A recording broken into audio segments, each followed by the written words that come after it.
Hello, everybody, and welcome back to Make Your Good Business Great. Today, I have Geoff Gourley with me from 110, and he's going to talk to us about startups and capital raising and what we should be thinking about when we're new and starting our business. So, hello, Geoff. How are you? Hi, I'm fantastic. Thank you very much for having me along. Oh, my goodness. Thank you for being here.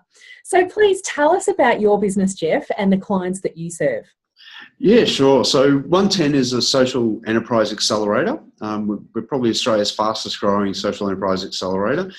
We started around 12 months ago, but the story goes back quite a bit longer than that. I originally had this idea in 2008. We were a finalist in a business pitching competition. And I think back then, no one really knew what a social enterprise was, and investors certainly didn't know what a social enterprise accelerator was. And so I parked the idea for a while, and now here in 2016, we've had a full 12 months under our belt. We've been working with a lot of really interesting clients in the startup space, not-for-profits, and also corporate partnerships. And we've seen a lot of ideas coming out of individuals that are passionate about making a difference. We've seen a lot of ideas come from them about how they can influence change, what they can do to make the world a better place, whether that's in social community-based areas like disability, NDIS, mental health, Indigenous affairs or financial literacy, and then also in the environmental sector about renewable energy, apps, platforms, technology, health tech, ag tech, anything with tech on the end. It's been great to see, and it's just been so interesting the last 12 months. I think we've had about 550 applications from organisations and individuals to work with us. We were blown away, and I think we've worked this year with about 50 clients, which has been a fantastic outcome. We certainly want to increase our capacity, and that's seen us expand into Brisbane, Sydney, with a Melbourne headquarters, and now also into regional Geelong, which we launched in November this year, 2016.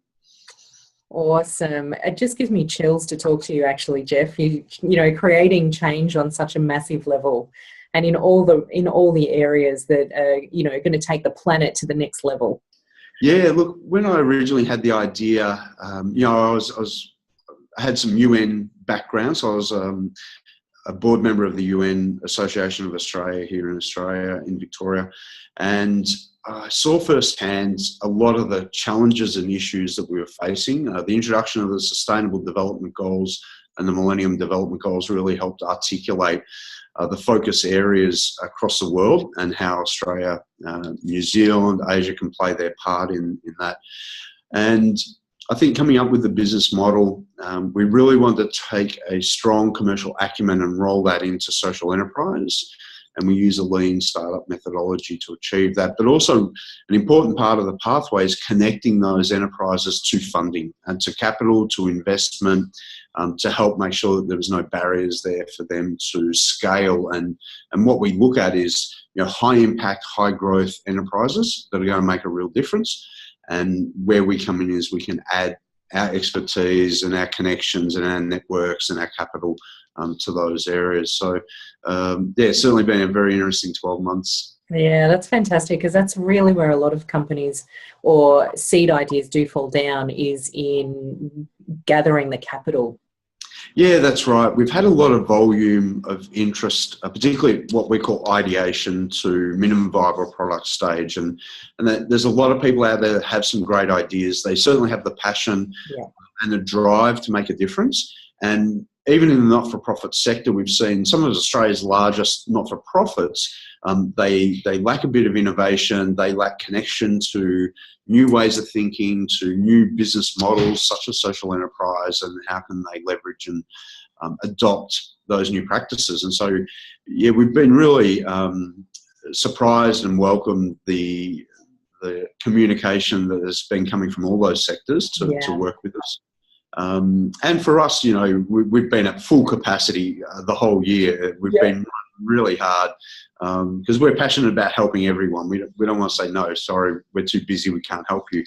We're trying to help everyone. So we've been building the capacity of our own business hand in hand with helping our clients build their capacity as well. Yeah, it's awesome. And you're going to give us you're going to take us through your activation program for startups, aren't you, Geoff? So shall we get straight into that? Yeah, for sure. Look, probably just to give a bit of context, I'll talk about the various programs that we have, and then today we're going to drill down a bit more detail on the Activate one. But we have 4 key programs. The first one is called Fundamentals, and that's education and awareness, normally at a community level. Generally, we run that in collaboration with local councils. We've been doing with some with state government and also with universities. So it's about education and awareness about the social enterprise sector, social entrepreneurship, purpose-driven business. What is it? How do you get involved? Is it suitable for you? And where does that pathway sort of lead? The next one is the Activate program, and we define that as being ideation to minimum viable product. And that's individuals or organisations that have an idea for change, whether it be social or environmental, positive impact and positive change. And that's about how do you form an idea, build that idea, test that idea, and take it to a minimum viable product level. The next program is Amplify, and as the name suggests, it's really about amplifying both your business, your impact. It's taking you from a minimum viable product to a scalable, financially sustainable business, and one which is making high growth, high impact, generally needing to raise capital at that stage. Yeah. And everything we talk about is not only servicing local, regional, national, but also international markets, particularly going in through the Asia Pacific region. Enhance is our 4th program. Enhance is very specific consultancy for state government, local government, large not-for-profits, and individual organisations that may be beyond the first 2 programs, looking for something very specific. A lot of this is focused around capital raising for those ventures or creating new sustainable business models or ventures.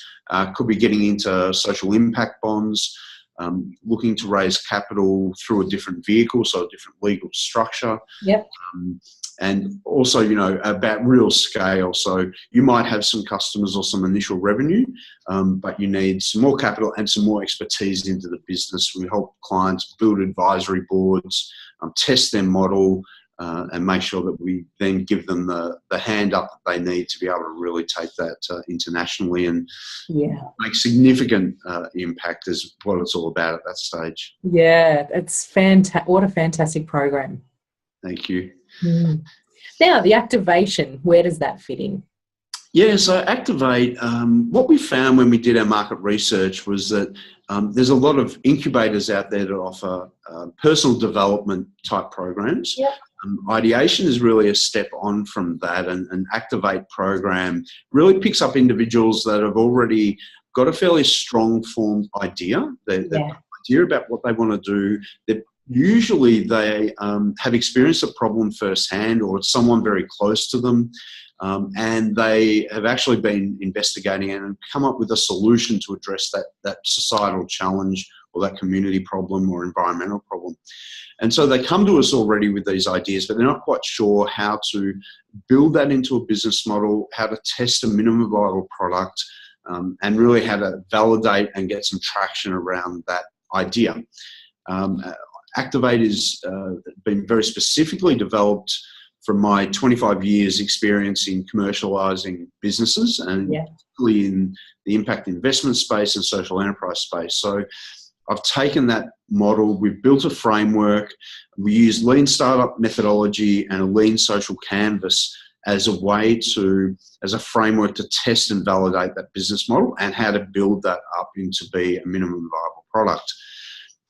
The 2 methodologies I've mentioned there around the lean startup methodology comes from a book by Eric Ries. It's a great book as a foundation to understand how to be an entrepreneur, how to do rapid prototyping, how to very quickly validate an idea and not go down the right way, spending too much time or money, and then realising, hey, I'm not quite on the right path. So it's a great methodology that we use as a foundation.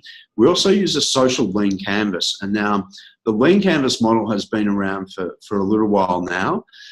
Ash Muran has developed the Canvas business model. It's a great way on a single page to validate your business, and using that with a lean startup, really effective tools to be able to build out your idea or your business model in a very coherent way. It doesn't have to be a 50-page business plan. A single page canvas will really help test and validate if you're on the right pathway, and also if you're not, it'll enable you to pivot in a slightly different direction. The findings that come back out of your customer interviews or stakeholder interviews, market research, finding your target markets. The social lean canvas builds on a traditional canvas by also including areas around social or environmental impact. And because everything we do is based around that positive impact that we can make, the social lean canvas has those where a standard business canvas doesn't have the impact categories. No, that's right. And it just puts a different frame around where your thinking is, making sure that you're on track and that it's about the impact. Obviously, you need to be developing a financially sustainable business, but you also need to be creating one which is making that positive social or environmental impact. And what sort of, is it a deep impact that it's having on the stakeholders or the minority groups that you're looking to create impact for? Yeah, so that's the sort of essence of Activate. We have a couple of different steps within the program. We deliver that over around 8 touch points, delivered over a period of time. And those touch points really focus, starting off with the entrepreneurial mindset, the lean startup methodology. What does that mean about building and reiterating and testing and validating your idea, working through and then documenting that onto the lean, social lean canvas. Once you've done that, it's then about engaging with stakeholders and the market, the people that you want to impact. I mean, you can't build a business model or come up with a solution for people that are homeless unless you've actually gone out there and understood what their problems are, what will help them the most. So you need to do that through an interview process, is go and sit down and meet people that are homeless and test your idea on them. Say, hey, I've got this idea for a really warm jacket that turns into a sleeping bag, that turns into a bag. Is that going to be beneficial for you? And getting them involved in that, they'll start to give you some feedback and say, oh yeah, hey, look, it should be designed like this, or we needed to do this. Feedback will help validate if you're on the right pathway. And if you're not, it gives you an opportunity to actually change the design or pivot around, or, no, it can't just be a jacket, it has to be a bag as well, or those lines. And through that interview process, I can imagine ideas get expanded upon and built upon and get even better. Yeah, that's right. Absolutely. We try to get our participants to undertake 100 interviews, which can be a real challenge. Most come back with between 30 and 50, and we feel that if they get a good cross-section, that can provide some really solid validation and also some traction and understanding there about the problem and the solution, the market, how they would make this financially sustainable, what people are prepared to pay for. Generally, if people think it's a good idea, they feel about, hey, I think a sleeping bag that's a jacket that turns into a bag would be great for homeless people. That sounds really interesting. So you go through everything in the interview process, from actually the product itself through to a price point, like, what would be a price point, through to how to distribute it, I imagine, as well, if it's a product rather than a service.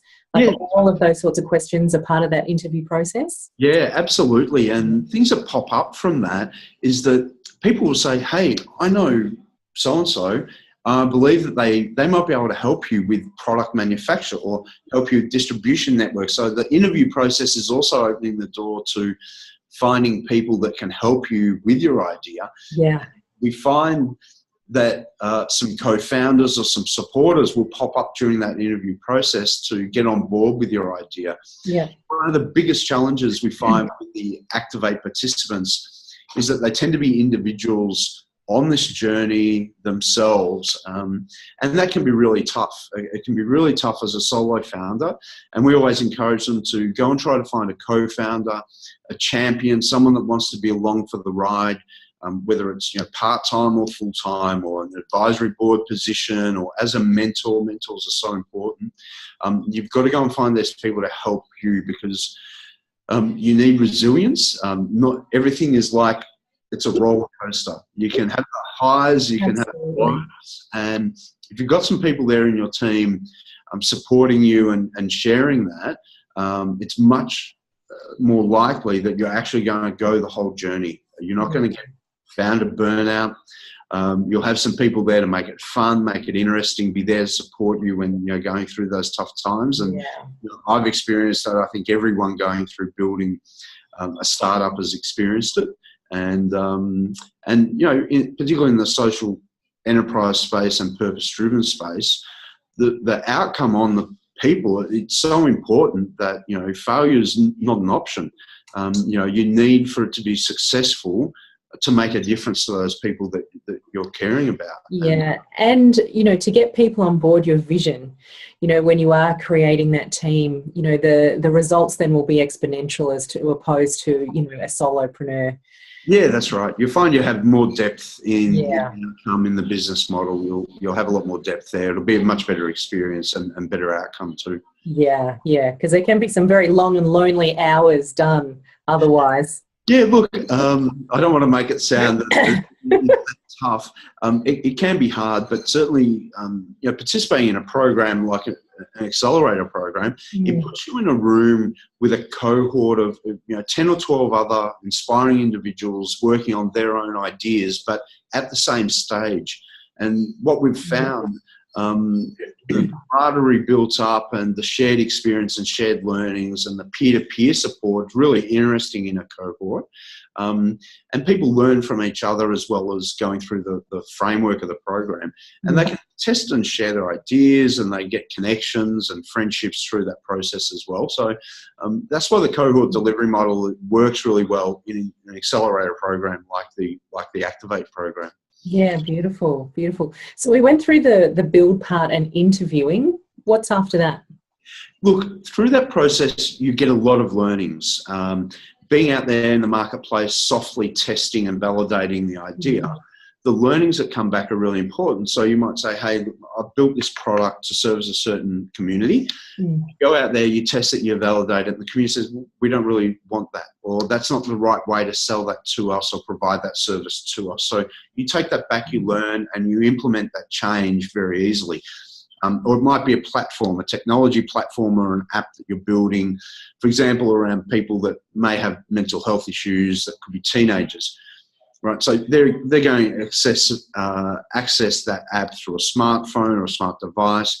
What sort of platform, how to communicate with them. The lessons that you learn will actually shift or improve the type of functionality that that app or platform might have. So that constant evolution of learning, testing, validating, going back, learning again, implement those changes will make the product much stronger by the time you get to minimum viable product, which is where we're really wanting to lead people through the Activate program. Yes. To come up with a minimum yet viable product that's going to service the stakeholders that they want to service. It's going to have the must-haves that product or service needs to have, and it'll be well tested before you've spent too much money or time or effort, perhaps heading down the wrong pathway and realizing, oh, we should be over here, not going down this way. So, yeah, it's the build, the validation, the learning, and getting traction then. So, perhaps that might be a pilot project with a key group of stakeholders, or attracting a collaborative partner. Could be a large corporate partner that wants to develop a program in this space. Mm-hmm. Great way to partner up and deliver that, and then get that validation coming back from that pilot testing. Yeah. Look, people had a great experience or a not great experience, or it wasn't quite right. We need to improve this aspect. That's what the minimum viable product stage is all about. Yeah, it's terrific. And so as far as then, so you've got a minimum viable product. What happens next? Next, it's about trying to get that in the hands of users, which is tough, particularly if it's an app or a platform. If it's a product or service we work with as well, it's about finding some potential customers that are willing to buy that product or service and trial that initially. So minimum viable product will allow you to go out and interact with those people. If you go too early with an idea, the comment that customers generally come back with, or corporate partners or collaborators, is, look, it's a little bit early, we'd like to see it built, or we'd like to see what it does or how it works with a bit more definition. And that's why it can be really hard with an idea, if you haven't gone through a program, to actually get that engagement and traction with an end user. So they want to see something physical. An idea is great, but show it to me. Don't tell me, show me. And I think part of that next step is about testing it, validating it, perhaps attracting some angel investment or strategic investors that can help open some doors to sales or to some opportunities. And the step after that is then about, do you need to raise capital to scale this rapidly? Right.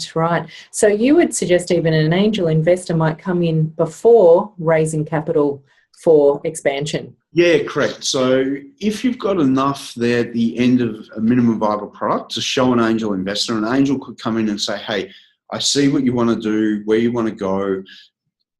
They'll generally have some sort of affinity or alignment to what it is you're working on. Yep.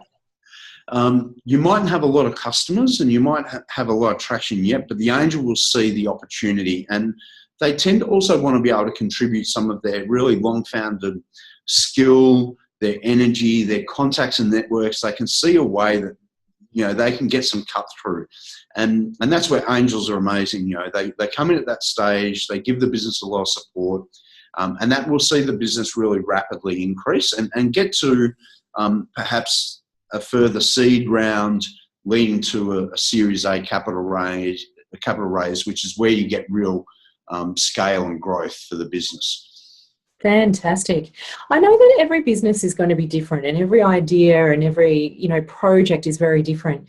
But just to, for our viewers, from initial idea through your program to a viable product, what's about the time frame of that, Geoff? So our program runs over 8 touch points. That's normally about 6 weeks to 8 weeks. We find 12 weeks and beyond is a little long, and the participants that come into the program want to work on it now intensively, and they want to get some positive outcomes for their own business pretty quickly. Yeah.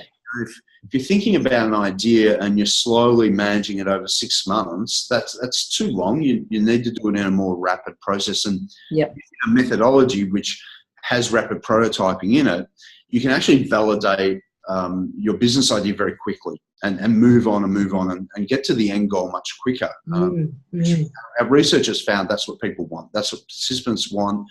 They want to be working on it. They want to get some traction, some outcomes. They don't want it to be a slow, tedious sort of process. Yeah. And I mean, at the end of the day, even for their own financial reward as well, so that they can continue doing it. Yeah, look, the quicker you can get that validation done, the quicker you can potentially move to investment or revenue from sales, which is definitely what they want to achieve. Yeah, perfect. So once we're ready, Geoff, and we've had our angel and they've given us some great tips and advice as well, how do we go about capital raising? I think it's a very daunting subject for a lot of people. Yeah, look, raising capital is a challenge. It can be hard. There's a few tips and rules around raising capital that should be followed, and that will give them a much higher chance of success. So just focus on documentation to start with.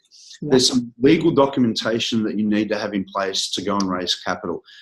Things such as the incorporation of your company or your enterprise, and in the social enterprise space, it can be quite different. It can be a proprietary limited company, it could be a charitable trust, it could be a not-for-profit with deductible gift recipient status. There's a whole range of different legal entities, and that also determines how you can go and raise capital.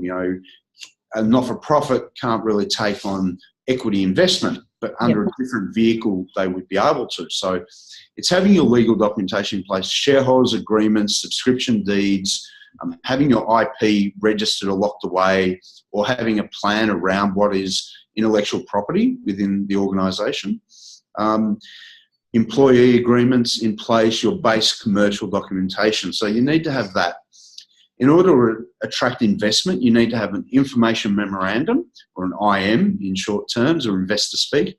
And we also like to see an investor snapshot.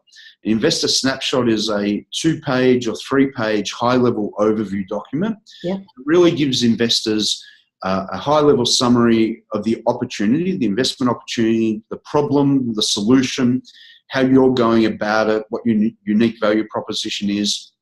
And a lot of these documents are brought together from the information that you capture in the development of your social lean canvas and working up your business model, your validation, your traction and the like. So a lot of that information, as you're gathering over those early touch points, you collate that, it comes into a really nicely designed pitch deck, information memorandum and investor snapshot. Once you've got those documents, you're armed with the material that you can then take to an investor. Yeah. And say, hey, here it is. It's well thought out, well produced, answers all the questions that an investor is potentially going to want to ask, or the information they want to know. Yeah.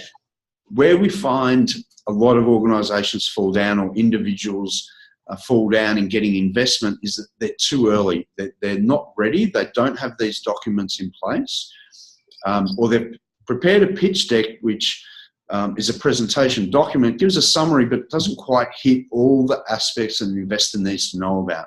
And the response an investor will have at that stage is, hey, listen, it's a little bit early. I'm not quite understanding what you're about. Come back to us in 6 months, or come back to us when you really have a well-founded idea or a minimum viable product. And so that's where you can go a little bit early as a founder. Is it not well thought out?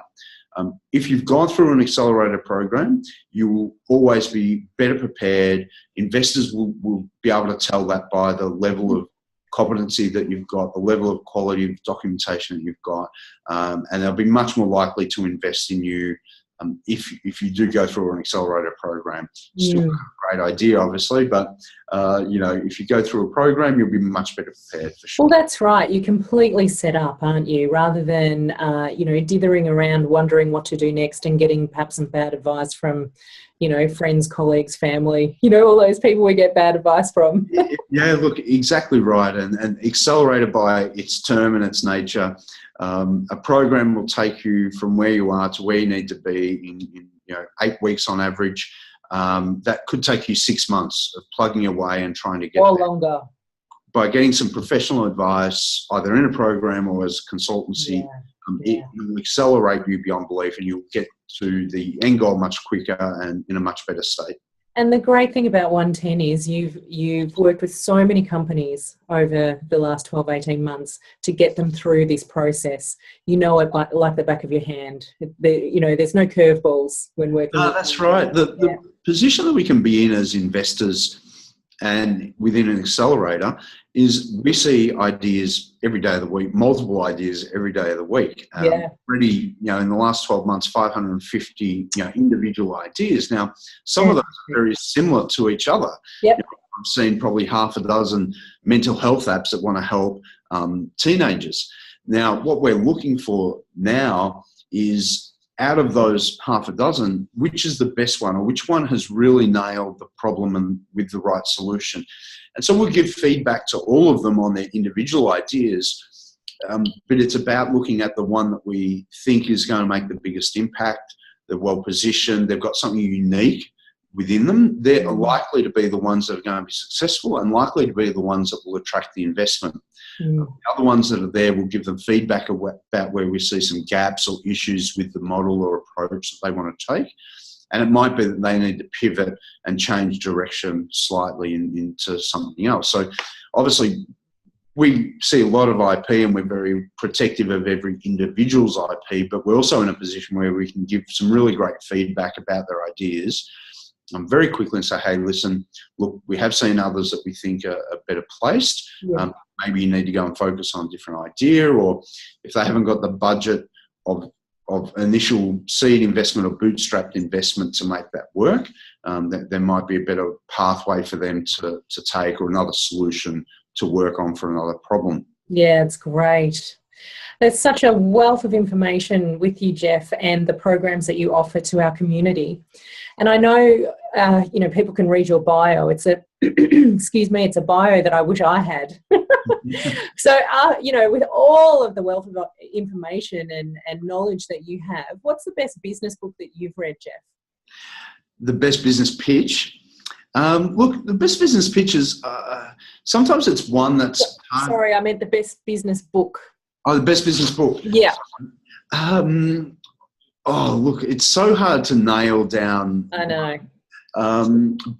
I really love The Lean Startup. is fantastic. So I'd highly recommend that one. I read a lot by Malcolm Gladwell as well. Google have got a book out about, I think, 7 days or 5 days to prototype.